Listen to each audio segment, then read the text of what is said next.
Hey, Polynomial Math and History, and we are going to take a look at polynomial inequalities, but it's not zero. What we mean by it's not zero is we're going to try and find the solutions, all the solutions, to this polynomial inequality, but realize that on the right side is something that's not zero. So, what do we have to do? What can we do to make it zero?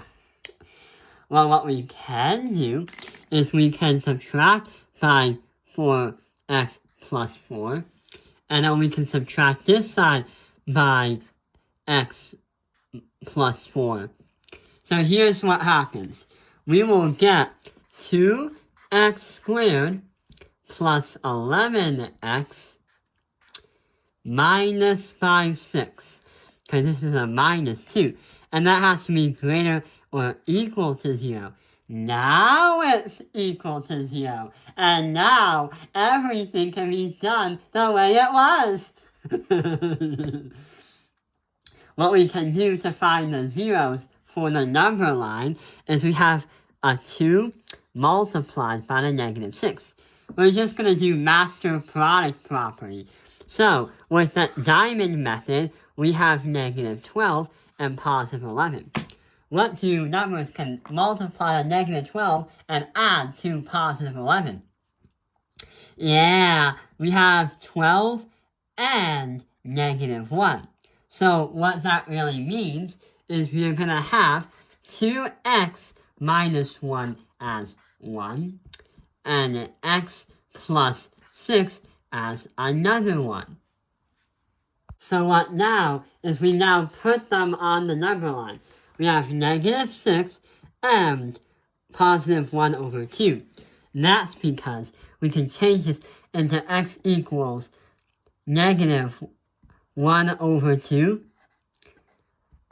We can say x minus 1 over 2, but it's x equals 1 over 2 once you put it on the number line. It can seem confusing, but it's always the opposite. Like positive 6 becomes negative 6. Now we gotta think about what the final answer should be. We can test the points.